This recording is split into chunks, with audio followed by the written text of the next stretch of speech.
buat kita.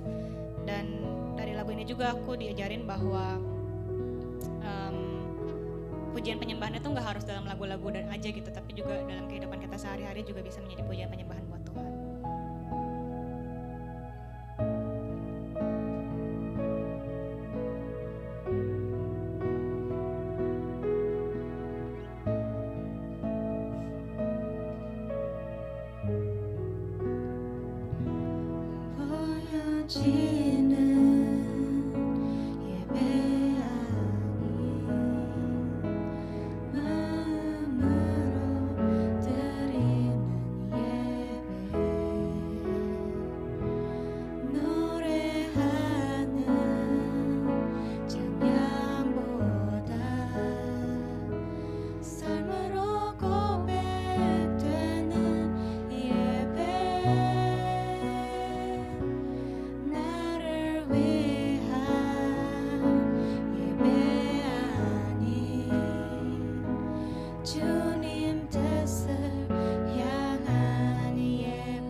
온전한 예배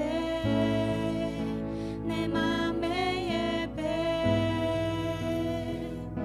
내 모든 것 받기 합당한 신부 주 앞에 엎드려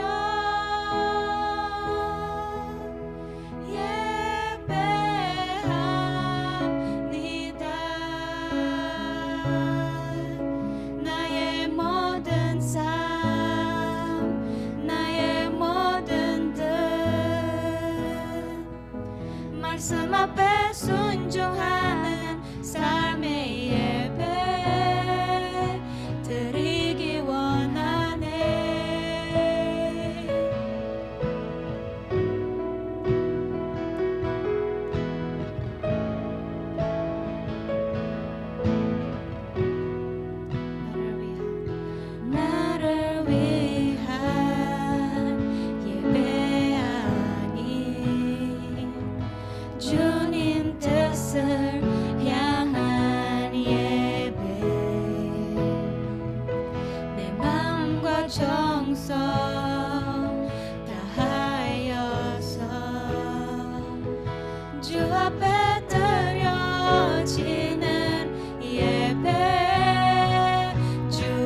Tuhan. Terima kasih buat kasih setia, rahmat dan anugerah-Mu yang selalu baru setiap pagi.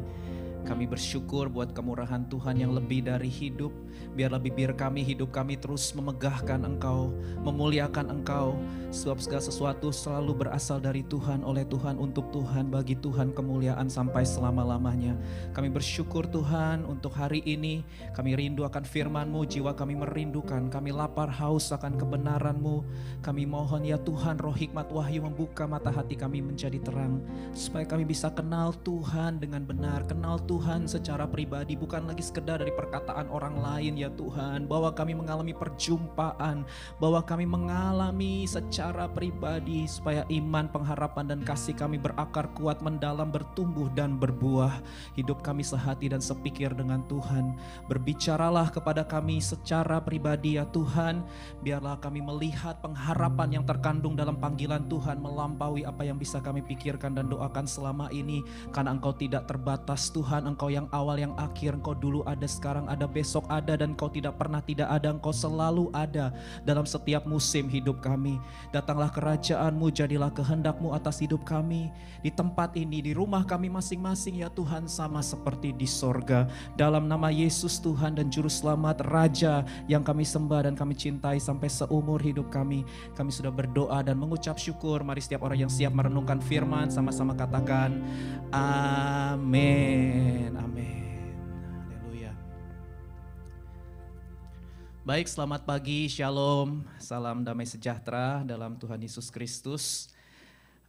Kepada saudara sekalian, hari ini saya mau menyampaikan firman Tuhan dengan judul Living with Integrity in a Broken World, ya, atau hidup lurus di tengah dunia yang bengkok atau rusak gitu ya.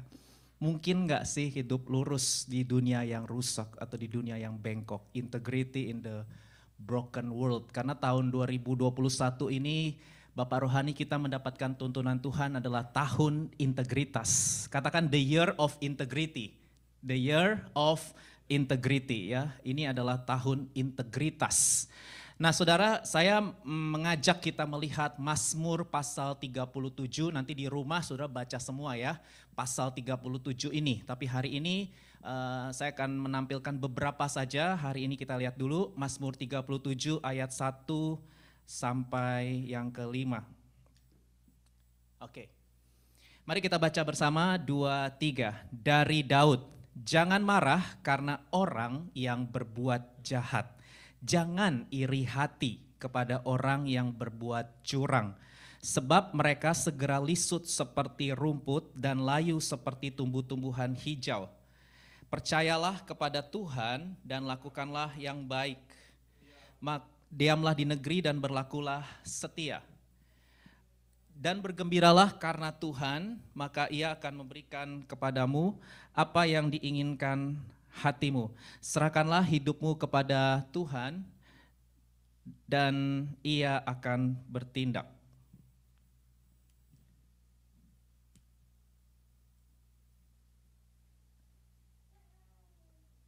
Oke. Baik, saudara yang dikasih Tuhan, kita hidup di tengah dunia yang broken ya. Kita hidup di tengah dunia yang rusak atau bengkok hatinya. Karena dunia sudah jatuh di dalam dosa. Di dunia yang broken ini kita menghadapi orang-orang yang jahat, orang-orang yang curang. Ya, di dunia yang broken ini kita menghadapi realita ketidakadilan. Betul nggak?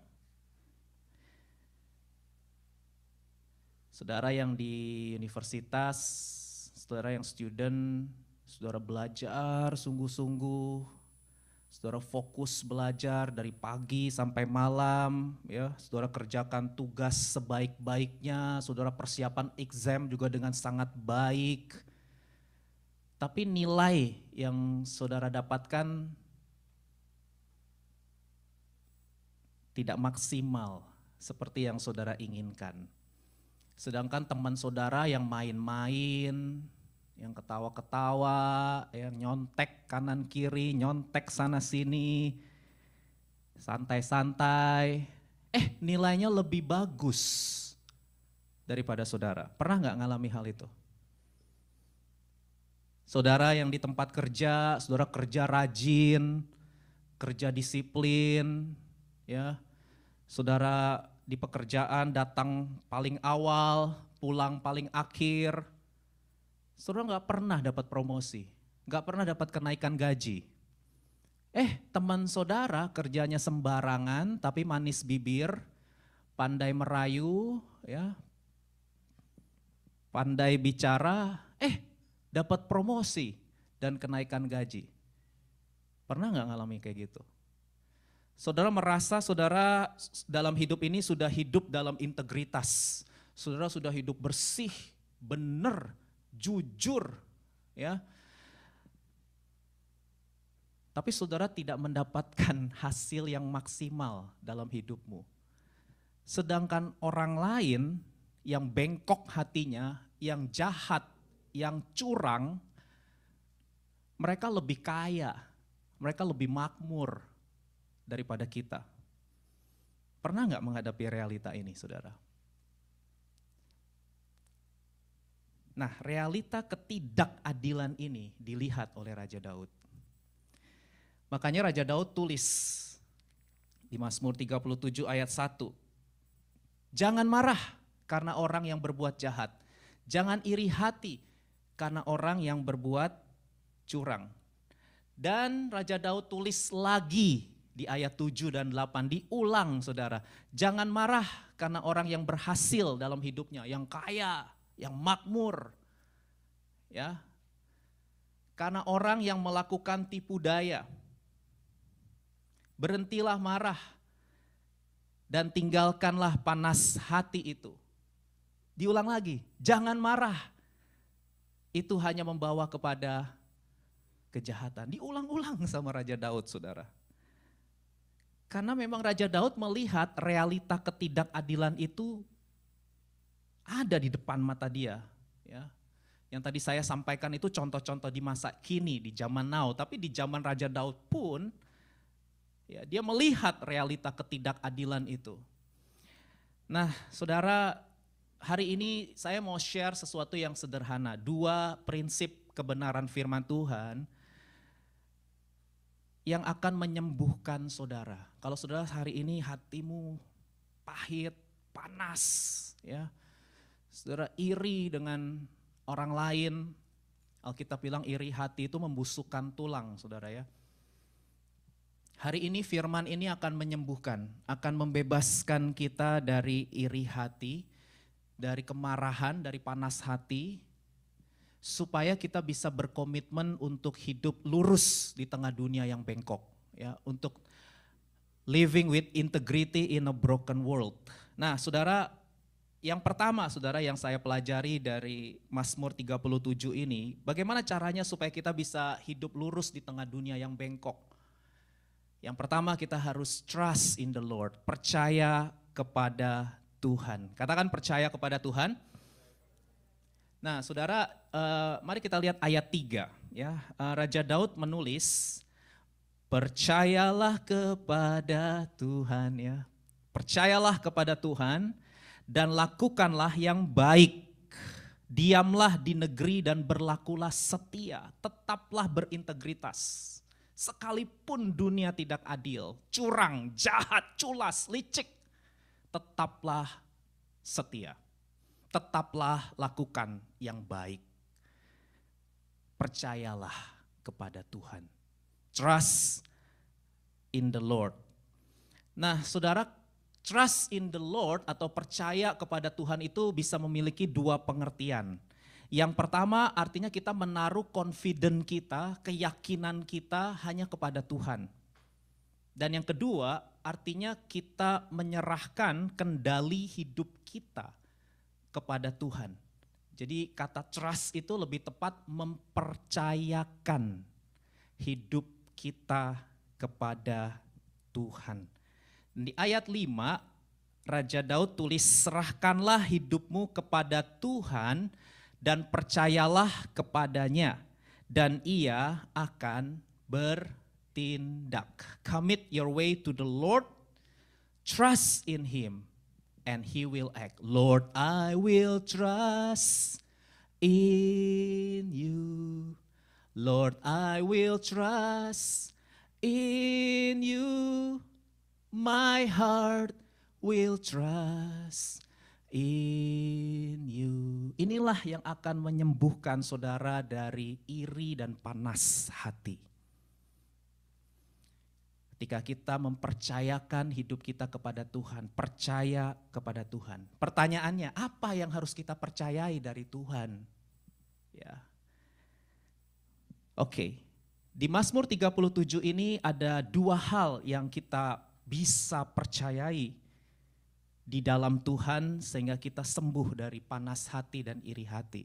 Yang pertama, kita perlu percaya pada keadilan Tuhan. Trust God's justice. Percaya pada keadilan Tuhan. Katakan keadilan Tuhan dalam kedaulatannya.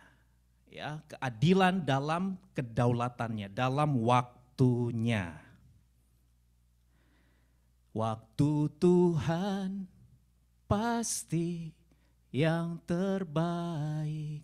Walau kadang tak mudah dimengerti, betul? Lewati cobaan, ku tetap percaya waktu Tuhan pasti yang terbaik. Kita percaya bahwa keadilan Tuhan itu pasti dinyatakan. Katakan pasti. Pada waktunya, dalam kedaulatannya. Dan dia tidak pernah terlambat dan terlalu cepat. Dia selalu tepat pada waktunya. Dan kalau saudara perhatikan di Mazmur 37 ini ada beberapa ayat ya yang Daud sampaikan mengenai percayalah pada keadilan Tuhan. Saya bacakan ayat 9. Sebab orang-orang yang berbuat jahat akan dilenyapkan. Tetapi orang yang menanti-nantikan Tuhan akan mewarisi negeri. Ayat 28. Sebab Tuhan mencintai hukum dan ia tidak meninggalkan orang-orang yang dikasihinya. Sampai selama-lamanya mereka akan terpelihara. Tetapi anak cucu orang-orang fasik akan dilenyapkan. 3-4 yuk kita baca bersama 2-3. Nantikanlah Tuhan dan tetap ikuti jalannya. Maka ia akan mengangkat engkau untuk mewarisi negeri. Dan engkau akan melihat orang-orang fasik, orang yang jahat, orang yang curang itu akan dilenyapkan. Ya, ayat 37. Perhatikanlah orang yang tulus integritas. Dan lihatlah kepada orang yang jujur integritas. Sebab pada orang yang suka damai akan ada masa depan. Tetapi pendurhaka-pendurhaka akan dibinasakan bersama-sama dan masa depan orang-orang fasik akan dilenyapkan. Percayakah saudara pada hal ini? Percayakah saudara pada hal ini? Nah saudara, saya perlu jelaskan ya bahwa keadilan Tuhan yang tertinggi atau ultimate ya yang tertinggi itu akan dinyatakan nanti pada hari penghakiman terakhir. Sudah baca Wahyu pasal 20 setelah kerajaan 1000 tahun. Jadi nanti dalam kekekalan keadilan Tuhan yang tertinggi itu akan dinyatakan atas orang-orang fasik setelah kedatangan Tuhan Yesus yang kedua. Bukan here and now. Yang ini yang harus dimengerti nih sama orang-orang Kristen. Ya, saudara, orang yang dalam hidupnya punya perspektif here and now, harus di sini, harus sekarang keadilan itu dinyatakan secara sempurna, itu susah percaya sama Tuhan. Kalau saudara pandangan hidupnya itu nowism, semuanya harus sekarang, di tempat ini, di dunia ini, maka saudara susah banget percaya sama kebaikan Tuhan. Susah percaya adanya Tuhan. Kenapa orang-orang jadi agnostik, kenapa orang-orang jadi ateis? Salah satu penyebabnya bukan sekedar pergumulan intelektual, bukan. Tapi pergumulan batin. Karena mereka lihat, atau mungkin mereka ngalamin sendiri atau keluarga mereka mungkin mengalaminya. Ya. Dan mereka berkata, ini yang sangat umum dikatakan oleh orang-orang agnostik sama orang-orang ateis. Jika Tuhan itu baik, jika Tuhan itu berkuasa, kenapa dia membiarkan ketidakadilan kejahatan, penderitaan terjadi di dunia ini dalam hidupku dan keluargaku. Jika Tuhan itu baik, jika Tuhan itu berkuasa, kenapa Dia tidak menghentikan ketidakadilan? Kenapa Dia tidak hentikan kejahatan, penderitaan, kesakitan untuk dunia ini atau untuk keluargaku, untuk aku secara pribadi? Kenapa aku harus mengalami gini? Aku udah jujur, aku udah hidup benar, hidup bersih, kerja jujur, belajar juga sungguh-sungguh, tapi nilainya lebih bagus yang curang, yang jahat. Yang dapat kenaikan gaji, yang kaya malah yang curang, yang jahat, yang licik, yang kotor, main bisnisnya kotor, tipu sana tipu sini. Mereka kaya, mereka ketawa-ketawa. Aku di sini udah jaga integritas, percuma. Hasilnya kalah jauh sama mereka. Mungkin ada, saudara lagi panas hati sekarang ini. Hati-hati loh. Ya. Itu salah satu hal yang bisa membuat orang jadi agnostik. Tahu ya agnostik? Gue gak tahu dah ada Tuhan atau enggak. Gak peduli gue ada Tuhan atau enggak, itu agnostik. Kalau ateis, gue gak percaya ada Tuhan. Gak ada Tuhan di dunia ini. Mana kebaikan Tuhan kok di mana-mana susah. Di mana-mana gak adil, hidup ini gak adil. Betul? Saya sering dengar orang ngomong hidup ini gak adil, saudara. Gak adil, gak adil, gak adil. Ya, betul, saya setuju. Memang tidak adil. Makanya saya jelaskan, kita ini hidup di broken world, saudara ya. Nah kalau saudara hidupnya dalam perspektif here and now, nowism, saudara nggak bisa percaya sama Tuhan. Tapi kalau saudara hidupnya dalam perspektif kekekalan, saudara mudah untuk percaya kepada Tuhan. Kenapa? Karena saudara tahu Tuhan itu kekal. Dia selalu bekerja dalam pandangan yang kekal. Tuhan tidak bekerja dalam pandangan nowism, tapi eternalism. Betul, Tuhan bisa menyatakan keadilannya sekarang, bisa aja. Kan kedaulatan Dia, tapi bukan yang tertinggi. Keadilan yang tertinggi, keadilan yang sempurna dinyatakan Tuhan nanti dalam kekekalan. Orang percaya, kita orang Kristen percaya ada kehidupan setelah kematian fisik. Kita percaya, karena Alkitab mengajarkan kebangkitan tubuh. Alkitab mengajarkan hidup yang kekal. Alkitab, Yesus mengajarkan ada surga, ada neraka. Ya, dan Alkitab juga mengajarkan bahwa akan ada penghakiman terakhir. Inilah pengharapan akan keadilan Tuhan yang tertinggi, di mana semua orang fasik, yang jahat, yang curang, akan mengalami murka, penghukuman yang kekal selama-lamanya. Mereka akan terpisah dari Tuhan untuk selama-lamanya. Percaya enggak saudara sama hal ini? Enggak ada yang amin. Karena kita pinginnya sekarang orang-orang itu dibinasakan gitu kan. Ya, saya tahu memang tidak mudah. Tapi saya berdoa dalam nama Yesus supaya hari ini saudara terima kesembuhan. Amin. Percayalah pada keadilan Tuhan. Bukan here and now, but later in the eternity. Dalam penghakiman terakhir. Yang kedua, apa sih yang harus kita percayai dari Tuhan? Yang kedua adalah percayalah pada pemeliharaan Tuhan. Katakan pemeliharaan Tuhan. Nah ini saudara ada lagunya ya. Tuhan menetapkan langkah-langkah orang yang hidupnya berkenan kepadanya. Tahu nggak lagu ini saudara? Apabila ia jatuh tak sampai tergeletak, sebab Tuhan menopang tangannya. Ya, the steps of good men are directed by the Lord. He delights in each step they take. If they fall, nggak fatal katanya. It isn't fatal. For the Lord hold them with His hand. Wah, saya suka tuh kalimat terakhirnya. For the Lord hold them with His hand. Karena Tuhan menopang mereka dengan tangannya. Nah, saudara, kata jatuh di sini bukan jatuh dalam dosa ya. Ya bukan. Kalau saudara jatuh dalam dosa ada konsekuensi logis ya. Jangan bilang jatuh dalam dosa mengalami penderitaan salib Tuhan, bukan salib itu. Ya, kalau saudara jatuh dalam dosa, saudara harus menerima konsekuensinya. Ya, tapi kata jatuh di sini bukan jatuh dalam dosa, bukan. Tapi jatuh di sini saudara dalam bahasa Ibraninya itu thrown out, artinya dihempaskan. Orang benar dihempaskan oleh siapa? Oleh orang-orang fasik saudara. Coba lihat ayat 12. Orang fasik, orang jahat, orang curang itu merencanakan kejahatan terhadap orang percaya, orang-orang benar. Dan mereka menggertakkan giginya terhadap dia. Dan penulis Mazmur ini ngalamin saudara, Daud itu setelah diurapi jadi Raja Israel saudara, itu kayak buronan.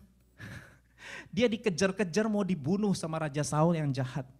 Kehidupan Daud setelah dinyatakan kamu akan jadi raja atas Israel, itu kehidupannya langsung gelap, berantakan. Dan semua realita yang dihadapi Daud seakan-akan berlawanan dengan apa yang Tuhan katakan kepadanya. Tapi tangan Tuhan tetap menopang Daud sehingga rencana dan kehendaknya terwujud dalam hidup Daud. Katakan amin. Yusuf juga gitu. Yusuf sejak kecil mendapatkan mimpi bahwa dia akan menjadi seorang yang besar yang akan dipakai oleh Tuhan untuk menyelamatkan bangsa Israel dari bencana kelaparan. Tapi kalau sudah baca Alkitab, setelah Yusuf mendapatkan mimpi itu, hidup Yusuf gimana? Halo? Langsung digenapi? Enggak. Apa yang terjadi sama Yusuf? Hidupnya gelap. Hidupnya berantakan, saudara. Dia dilempar ke sumur sama kakak-kakak kandungnya. Oke, dia dijual, jadiin budak. Saudara, kalau Yusuf nggak jaga hati, kepahitan Yusuf. Apa-apaan, aku udah dapat mimpi akan menjadi penguasa yang akan menyelamatkan bangsa Israel dari bencana kelaparan. Tapi faktanya, realitanya, aku dilempar ke sumur, aku dijual, aku dijadiin budak, aku difitnah sama istri Potifar, aku dijadiin narapidana, jadi tahanan. Mana? Masa depan penuh pengharapan, apanya yang penuh pengharapan? Suram, gelap, berantakan. Dan seakan-akan semua yang dialami Yusuf berlawanan dengan apa yang Tuhan katakan kepadanya. Betul nggak? Berlawanan semua, kontradiktif. 13 tahun saudara Yusuf mengalaminya.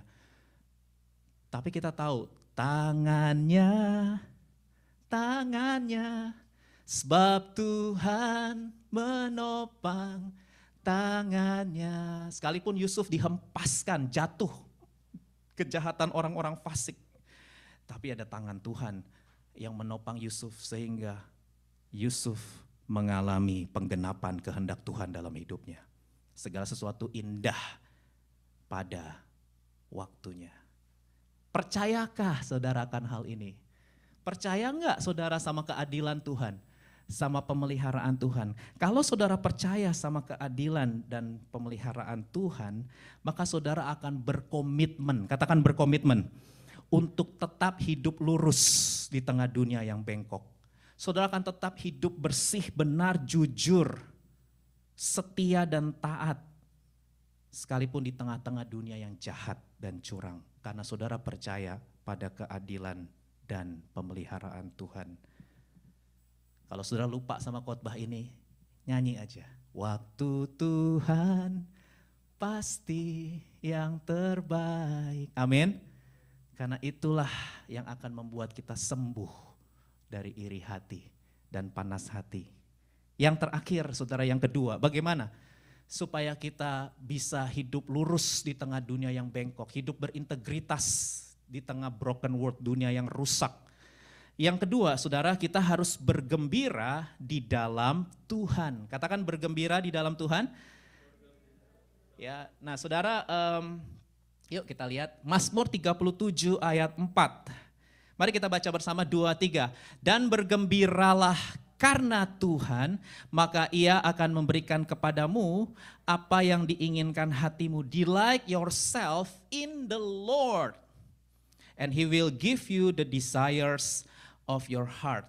Nah saudara, menarik karena dalam terjemahan Good News Translation, delight in the Lord, itu dalam terjemahan Good News Translation adalah seek your happiness, your pleasure gitu ya, in the Lord. Temukan kebahagiaanmu, kesenanganmu, kegembiraanmu di dalam Tuhan. Ini tepat saudara.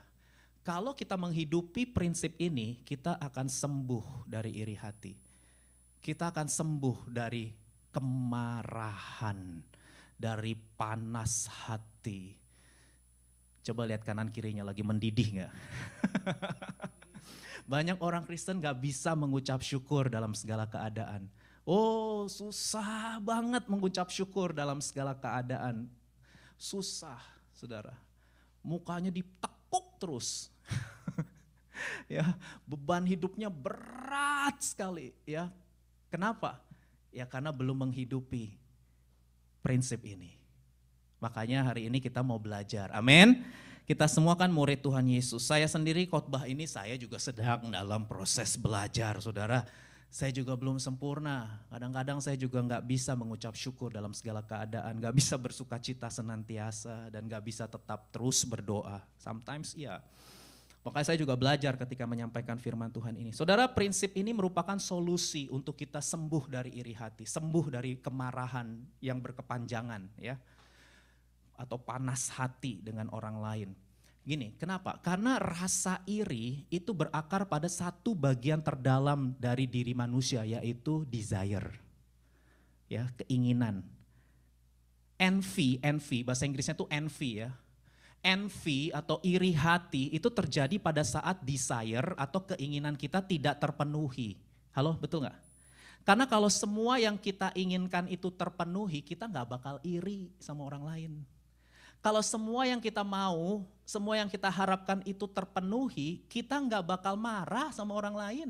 Orang semua dapat dikabulkan dengan kantong ajaib. Kalau kita ini punya Doraemon, kita punya Doraemon dengan kantong ajaibnya, semua yang kita inginkan, semua yang kita mau, semua yang kita harapkan dikabulkan oleh kantong ajaib, kita nggak bakal iri. Halo? Kita gak bakal marah sama orang lain. Mau mereka curang, mereka jahat, gak apa-apa. Semua dapat dikabulkan. Semua desire saya terpenuhi kok. Masalahnya itu cuman di Doraemon. Gak dalam real life. Halo, betul? Dalam kehidupan kita menghadapi gak semua keinginan kita terpenuhi. Sedangkan orang lain punya apa yang kita inginkan, dia punya, dia memiliki. Itu yang bikin iri. Benar gak? Halo? Iya. Dia punya, kita gak punya. Itu yang bikin kita iri sama orang itu. Dan dia curang, jahat gitu loh. Masalahnya itu loh. Curang, jahat. Tapi dapat, punya. Kita enggak gitu loh. Belum. Dan gak tahu juga kapan dapatnya. Bisa juga gak dapat. Nah lo gimana? Nah jadi saya coba menyelidiki. Orang itu marah karena iri. Orang itu iri karena keinginannya tidak terpenuhi. Jadi bicara soal apa nih akarnya? Desire. Akarnya itu adalah desire. Keinginan, saudara. Jadi desire itu tempat kesenangan kita. Tempat kegembiraan. Kapan kita happy? Kapan kita tertawa lepas? Kapan kita senang dengan hidup ini? Ketika yang kita inginkan terjadi. Dan ketika yang kita inginkan tidak terjadi, kita nggak happy. Kita nggak senang, kita nggak bergembira. Kita murung, ya, komplain, bersungut-sungut, panas hati, dan lain sebagainya. Makanya benar banget apa yang ditulis oleh Yakobus. Coba lihat, ini soal desire. Yakobus pasal 4 ayat 2-4, benar banget. Kamu mengingini sesuatu, itu desire, saudara. Kamu mengingini sesuatu, tapi kamu tidak memperolehnya. Kamu membunuh. Kamu iri hati, tetapi kamu tidak mencapai tujuanmu. Lalu kamu bertengkar dan berkelahi sama orang lain. Siapa di sini yang sering banget bertengkar sama orang? Sama siapa aja nggak akur. Berantem terus di mana aja. Ya, bertengkar terus di keluarga, di kampus, di tempat kerja, di gereja, di mana aja. Berantem terus, nggak akur sama orang. Nah, ini akarnya. Kamu tidak memperoleh apa-apa karena kamu tidak berdoa. Ayat 3. Atau kamu berdoa juga, tapi kamu tidak menerima apa-apa karena kamu salah berdoa. Sebab yang kamu minta itu hendak kamu habiskan untuk memuaskan hawa nafsumu. Hai kamu orang-orang yang tidak setia, tidak tahukah kamu bahwa persahabatan dengan dunia adalah permusuhan dengan Allah? Jadi barang siapa hendak menjadi sahabat dunia ini, ia menjadikan dirinya musuh Allah. Bahasa Inggrisnya lebih bagus nih, bahasa Inggrisnya lebih nampol saya. You desire, kan? Bicara desire, bicara keinginan. Get on your pleasures, perhatiin kalimat-kalimatnya. Kenapa sih? Karena friendship with the world. Wah, ketemu sudah akarnya sekarang. Kenapa orang marah? Karena dia iri. Kenapa iri?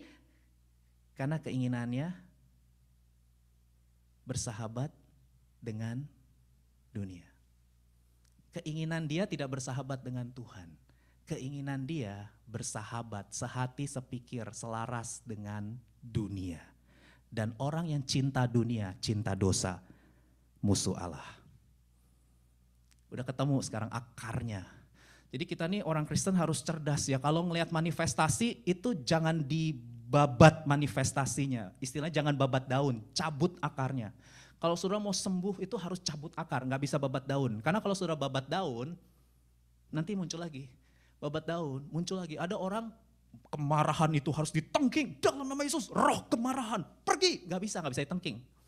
Kemarahan itu bukan roh jahat saudara, itu keinginan daging.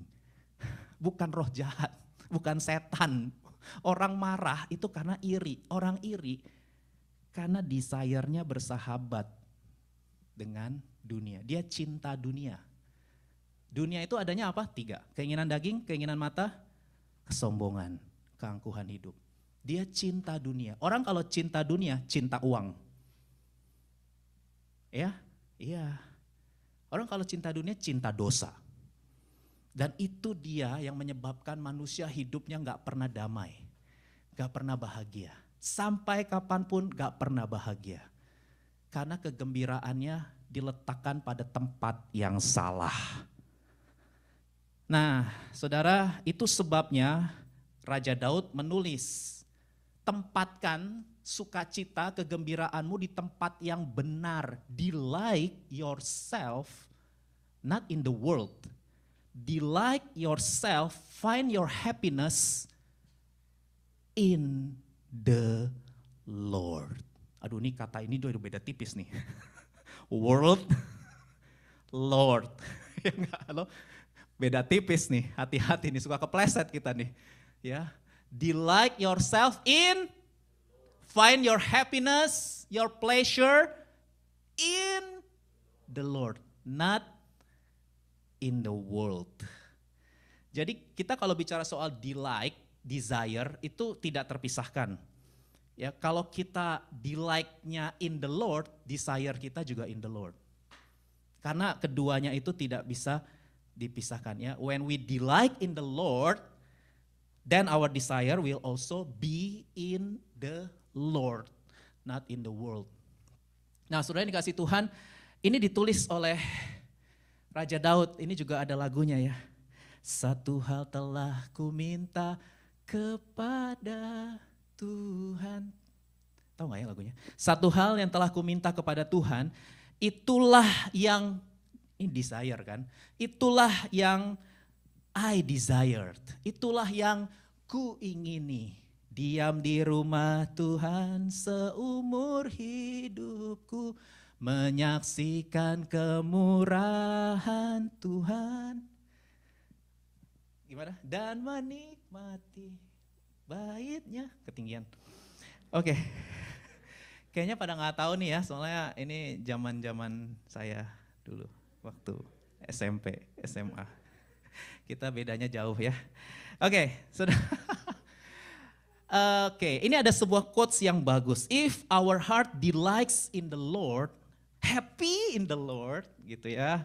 He will give whatever our heart desires, because He is delighted with our desires. Jadi gini loh, maka tadi dikatakan, Dia akan memberikan apa saja yang kamu inginkan. Ini selaras sama Yohanes 15 ayat 7. Minta apa saja yang kamu kehendaki, semuanya akan dikasih. Kenapa? Karena keinginan hati kita nggak jahat. Kenapa Tuhan pasti Tuhan pasti akan memberikan semua yang kita inginkan. Karena keinginan hati kita tidak cinta akan dunia. Karena keinginan hati kita tuh nggak cinta sama dosa. Karena keinginan hati kita cinta sama Tuhan. Makanya Tuhan pasti kasih semua yang kita inginkan. Karena kita sehati, sepikir dengan Tuhan. Saya ulang ya, ini pernah saya sharing kan waktu khotbah beberapa waktu yang lalu. Saint Augustine, Bapak Gereja Agustinus bilang gini, love your God and do whatever you want to do. Love your God and do as you please. Lakukan aja apa yang kamu suka, apa yang kamu inginkan, apa yang kamu mau. Pasti Tuhan jawab yes. Kenapa? Karena hatimu bebas dari semua yang jahat. Bebas dari yang jahat. Kenapa? Karena kita loving God. Orang yang sungguh-sungguh mencintai Tuhan, hatinya, desire-nya gak akan menginginkan dosa. Gak akan menginginkan kepahitan, kenajisan, cinta uang, kesombongan, keangkuhan. Gak akan. Kalau dia cinta Tuhan, hatinya tuh murni, bersih. Karena sudah dikuduskan. Nah ini penting saudara, makanya John Piper, ini saya ngutip dari John Piper ya, beliau tulis gini, to fight for pleasures in God as a means overcoming sin and temptation affirms my desire to be pleased and reorients my desire to its proper place, tempat yang benar. Inilah yang mengalahkan dosa dan godaan ketika kita menaruh pleasure kita, keinginan hati kita, desire kita in the Lord, di dalam Tuhan.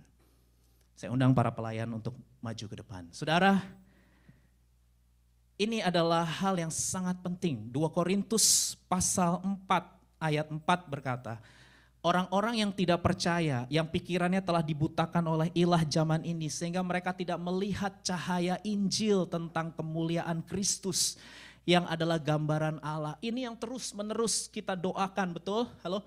Iblis itu selalu mau mendistract desire kita. Iblis itu mau mendistract pleasure kita. Happiness kita selalu iblis akan distract. Oh, kamu mau pleasure, kamu mau happiness, cari di luar Tuhan. Kamu butuh rasa aman, cari di luar Tuhan. Kamu butuh diterima, dihargai. Kamu butuh kasih sayang, cari di luar Tuhan. Kamu butuh kenyamanan, kesenangan, cari di luar Tuhan. Itulah tipu muslihat iblis, saudara. Cari di dalam dunia, cari di dalam uang. Makanya ada istilah cinta uang, akar segala kejahatan.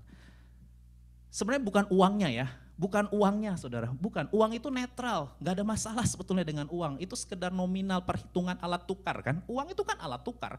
Yang jadi akar segala kejahatannya apa? Karena kita taruh kenyamanan kita, rasa aman kita, kebahagiaan kita, kesenangan kita, kegembiraan kita di dalam uang. Itu yang jadi masalah.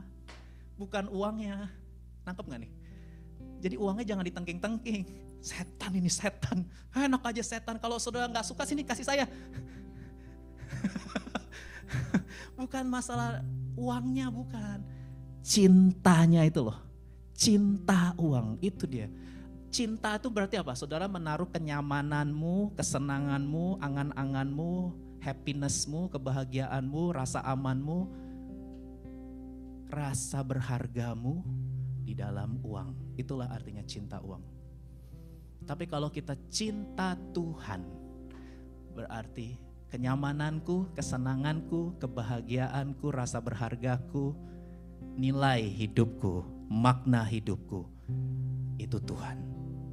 Dan kalau udah Tuhan, kita bisa lihat ini, cahaya, kemuliaan di dalam Kristus Yesus Tuhan kita. Maka kita gak mau yang lain saudara. Bukan berarti langsung semua jadi petapa ya, langsung oh kalau gitu aku gak mau kuliah lagi, aku gak mau kerja lagi, aku gak mau menikah, gak mau berkeluarga. Ayo kita naik ke gunung, kita semua menyembah Tuhan di gunung. No, gak ada petapa Kristen. Saudara tetap kuliah, saudara tetap kerja. Yang naksir-naksir silahkan ditembak. Ya, kalau suka sama suka, menikahlah, punya anak lah. Saudara mau punya rumah, silahkan. Jangan berarti kita langsung isolasi diri. No, kita itu garam dan terang dunia. Gak boleh mengasingkan diri dari dunia. Kita harus tetap ada di dunia ini, tapi kita bukan berasal dari dunia ini. Karena hati kita gak mencintai apa yang ada di dunia ini. Sebab apa yang ada di dunia ini akan segera lenyap. Tapi orang yang melakukan kehendak Allah akan tetap hidup untuk selama-lamanya. Amin. Saya undang kita bangkit berdiri. Saya berdoa supaya hari ini ya Tuhan, Engkau membuka mata hati kami menjadi terang supaya kami bisa melihat ini. Cahaya Injil tentang kemuliaan Kristus yang adalah gambaran Allah. Bukakan kami dari pikiran yang dibutakan oleh ilah-ilah zaman ini. Dalam nama Yesus hari ini aku berdoa, terbukalah setiap orang yang masih mencintai dosa, mencintai dunia, orang-orang yang gak bisa mengucap syukur, gak bisa bersuka cita. Hari-hari ini orang-orang yang sedang iri, panas hati, bertengkar, berkelahi, konflik dengan orang lain. Hari ini biarlah kesembuhan itu terjadi dalam dirimu. 2 prinsip hari ini yang saudara perlu hidupi. Yang pertama, percayalah kepada Tuhan. Percayalah pada keadilan dan pemeliharaannya. Dan bergembiralah di dalam Tuhan. Christ is enough. Segala perkara dapat ku tanggung di dalam Dia yang memberi kekuatan. Tuhan Yesus penolong dan sahabat. Tetap percaya Tuhan setia. Segala perkara dapat ku tanggung di dalam Dia yang memberi kekuatan. Tuhan Yesus penolong dan sahabat. Tetap percaya Tuhan setia. Jemaat sendiri katakan, segala perkara dapat ku tanggung yes, Lord. di dalam Dia yang memberi Kekuatan. Panggil namanya saudara. Tuhan Yesus penolong dan sahabat. Tetap percaya Tuhan setia. Tetap percaya. Tetap percaya Tuhan setia. Tetap percaya Tuhan setia. Mari ambil saat teduh sejenak. Apakah hatimu lagi panas? Lagi gak terima nih, kesel nih, jengkel nih, iri nih sama orang-orang itu. Dan saudara susah mengucap syukur, saudara gak menikmati hidup ini. Hidup ini jadi kayak beban berat, semua yang saudara kerjakan kayaknya sesek nafasmu, beban. Dan hari ini firman Tuhan itu kebenaran yang membebaskan. Firman Tuhan itu kebenaran yang menyembuhkan, memulihkan. Kalau kita hidup dalam firman, kita akan alami kesembuhan, pemulihan, dan pembebasan yang sejati. Ya Tuhan, hari ini hamba berdoa dalam nama Yesus untuk orang-orang yang sedang marah, iri, panas hatinya. Tuhan, biarlah anugerah-Mu menjamah dalam nama Yesus. Kami mau mempercayakan hidup kami pada keadilan Tuhan, pada pemeliharaan Tuhan, karena waktu Tuhan, kedaulatan Tuhan itu pasti yang terbaik. Bahwa segala sesuatu indah pada waktunya. Pengharapan kami adalah pengharapan yang kekal. Ya Tuhan, kami percaya kegembiraan, sukacita, dan bahagia kami di dalam Tuhan, bukan di dunia ini. Kuatkan dan teguhkan hati kami semua ya Tuhan. Saat kami kuliah, kami kerja, kami akan ketemu tuh dengan orang-orang itu. Orang-orang jahat, curang. Tapi kami gak akan memusuhi mereka Tuhan. Kami berdoa supaya mereka mengalami perjumpaan dengan Tuhan. Sehingga mata hati mereka juga terbuka melihat kemuliaan Kristus itu. Sehingga mereka pun diselamatkan dalam nama Yesus. Terima kasih Tuhan untuk hari ini. Kami akan akhiri tahun 2021, the year of integrity. Dan kami mau tetap berkomitmen menjaga integritas di tengah broken world. Di tengah dunia yang rusak dan bengkok ini. Kami mau tetap bersinar terang, bersih, jujur, murni hati.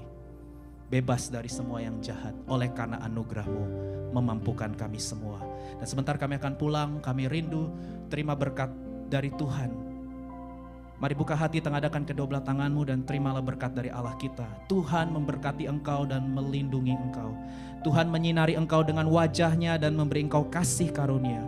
Tuhan menghadapkan wajahnya kepadamu dan memberi engkau damai sejahtera. Pulanglah, kasihilah Tuhan Allahmu dengan segenap hati, jiwa, kekuatan dan akal budimu. Dan kasihilah sesamamu manusia seperti engkau mengasihi dirimu sendiri. Mulai dari sekarang sampai Maranatha, datanglah ya Tuhan Yesus, kami semua mengasihimu. Dalam nama Yesus, semua orang yang mau percaya dan bergembira di dalam Tuhan, mari sama-sama katakan amin. Keep winning.